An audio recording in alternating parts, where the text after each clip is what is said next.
नमस्कार दोस्तों। मेरा नाम है विजय कुमार। आप देख रहे हैं कॉमिक्स पिटारा चैनल को। तो चलिए दोस्तों, हम लोग कॉमिक्स पढ़ रहे थे 4 साल का परमाणु, और इसका पहला और दूसरा पार्ट मैंने अपने चैनल पे अपलोड कर दिया है। पहले और दूसरे पार्ट में मैंने इस कॉमिक्स को 40 पेज तक कवर कर लिया था। अब इस पार्ट में इसके आगे कहानी को शुरू करते हैं। और उस तूफान का नाम है टाइफून, जो आजकल अपने सामान्य रूप में अपने बच्चों के साथ सुखी जीवन बिता रहा है। लेकिन मुझे अपने फ्लैशबैक किरणों से उसके जीवन के सुख को आग लगानी है, ताकि वो बन जाए टाइफून, मौत का ऐसा तूफान जो इस शहर के चप्पे चप्पे को तबाही का नजारा दिखाने के लिए बेताब हो उठे। और ऐसा वो तब तक करता रहे जब तक उसकी तबाही से भरी बाहों में सिमटने के लिए परमाणु ना आ जाए।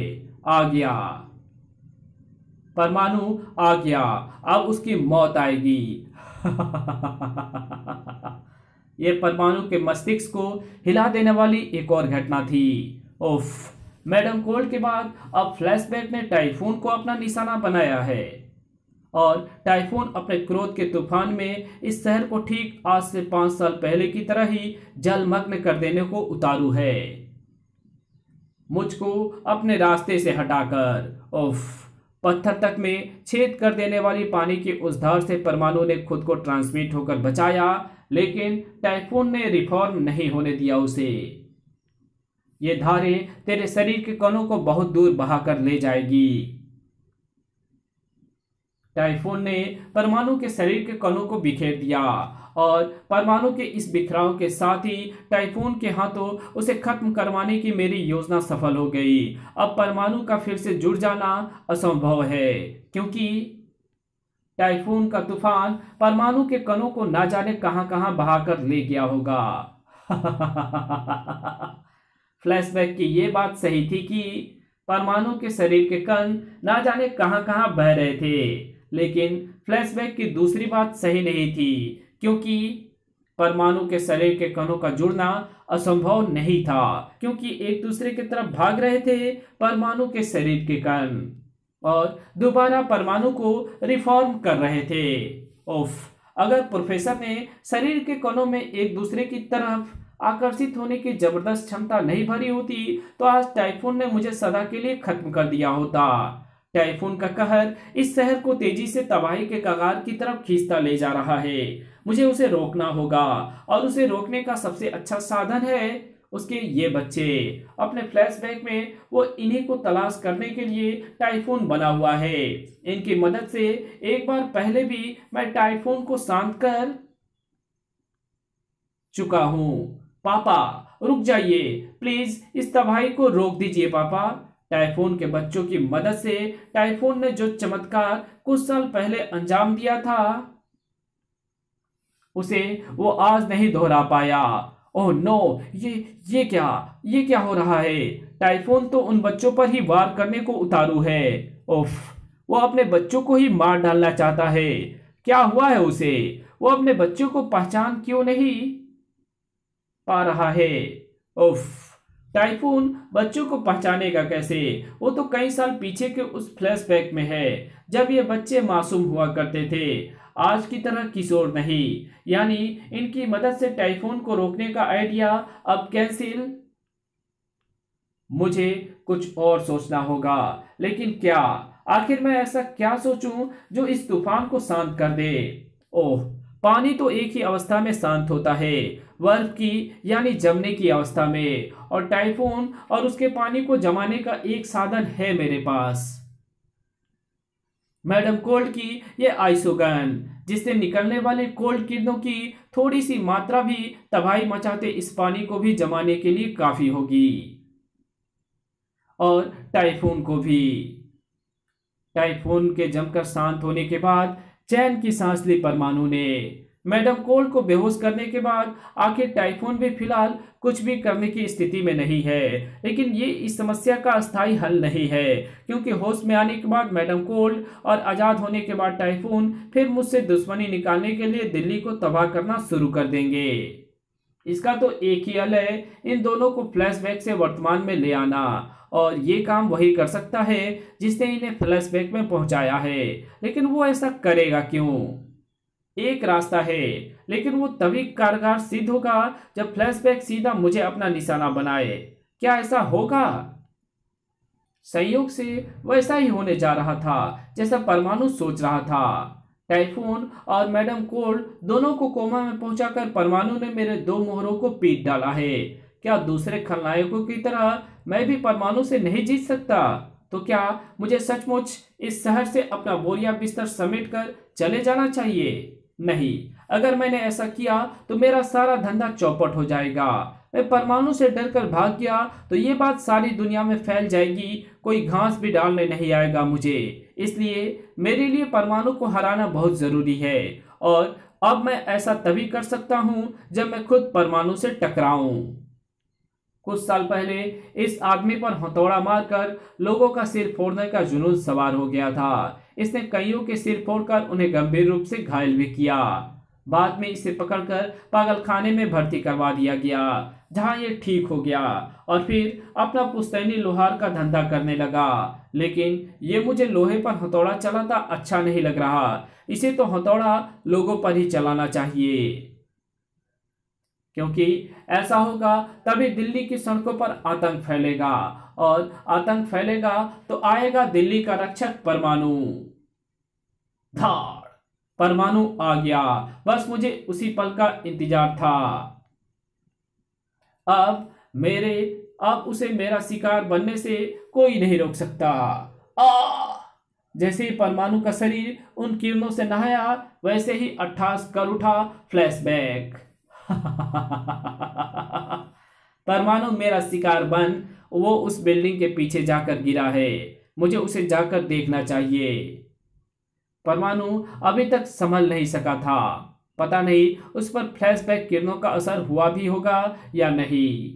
अपने किरणों पर फ्लैशबैक का जो संशय था वो अगले ही क्षण दूर हो गया। नमस्ते अंकल। अंकल, वाओ, मेरा काम हो गया। परमाणु फ्लैशबैक में पहुंच ही गया। आप तो तत्या हुआ अंकल। आप इस तरह हंस क्यों रहे हैं? फ्लैशबैक के ठाकों पर ब्रेक लगी। खुशी से चहका वो। हमें कुछ नहीं हुआ बेटा, हम तो आपको देखकर हंस रहे थे। आप बहुत दिनों के बाद मिले हो ना। अच्छा बेटा, आपका नाम क्या है? वीनू। क्या आप हमें तोतले खिलाएंगे? क्यों नहीं, हम तुम्हें एक नहीं ढेर सारी चॉकलेटें खिलाएंगे, लेकिन इसके लिए आपको हमारे साथ चलना होगा। मम्मी तुम नहीं मारेगी? नहीं, उन्हें हम समझा देंगे। आओ, आप हमें गोदी में उठाइए ना अंकल। तुम समझदार बच्चे हो, और समझदार बच्चे अंकल की गोदी में नहीं अपने पैरों पर चलते हैं, अंकल की उंगली पकड़कर। अच्छा, तो फिर हम भी आपकी उंगली पकड़कर चलते हैं। चलिए। दिल्ली का रक्षक, देश का एक प्रसिद्ध सुपर हीरो, किसी मासूम बालक की तरह एक अपराधी की उंगली पकड़कर उसके साथ जा रहा था, क्योंकि उसका मस्तिष्क उस फ्लैशबैक में पहुंच गया था जब वो 4 साल का बच्चा था, और परमाणु को वहां पहुंचाने वाला था वो फ्लैशबैक जो इस दुनिया भर के माफिया सरगनाओं के बीच मौजूद था। फ्लैशबैक टॉप माफिया बॉसों का स्वागत करता है और समय ना खराब करते हुए आप सबको दिखाता है अपना एक ऐसा कारनामा जिसे देखकर आप सबकी आंखें हैरत से फट जाएंगी। रोमांच की अधिकता से आपके रोंगटे खड़े हो जाएंगे। लीजिए साहिबान, आपके सामने पेश है वो नजारा जिसे 8वें अजूबे से भी बड़ा अजूबा कह सकते हैं। जिज्ञासा से भरी सभी की निगाहें उधर उठ गई जिधर पर्दा हट रहा था, और नजर आ रहा था परमाणु। हैरत के स्थान पर माफिया बॉसों की आंखों में भय भरता चला गया, और इससे पहले कि डर के मारे कई माफिया बॉस भाग खड़े होते, फ्लैशबैक की आवाज एक बार फिर गूंज उठी। आपको जो नजर आ रहा है वो 100% परमाणु ही है, लेकिन इस परमाणु का दिमाग आज के परमाणु का नहीं है, बल्कि आज से कई साल पहले के उस 4 वर्षीय बच्चे का है जिस पर मेरा पूरा अधिकार है, और इस अधिकार को मैं बेचना चाहता हूं उसे जो मुझे सबसे ज्यादा कीमत देगा। अब देखना यह है कि आप में से वो कदरदान कौन होगा। मैं ब्रुनेई के सुल्तान अबू बिन गद्रई के सिवा वो कदरदान और भला कौन हो सकता है। ये लो स्विस बैंक की चेकबुक, इसमें जो चाहे रकम भर लो। ऐसा है तो परमाणु नाम का दुनिया का ये अजीम शाहकार आपका हुआ सुल्तान। बीनू बेटा इधर आओ। क्या बात है अंकल? और तकलीफ देनी है क्या?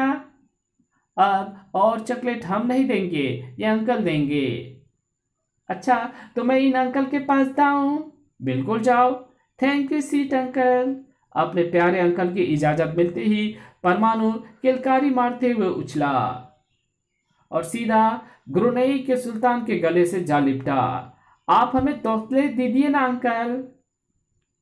तोतलेट? कैसी तोतलेट? वो वाली जिसे बच्चे खाते हैं, बड़ी मजेदार होती है। तोतलेट दीजिए ना, प्लीज दीजिए ना अंकल।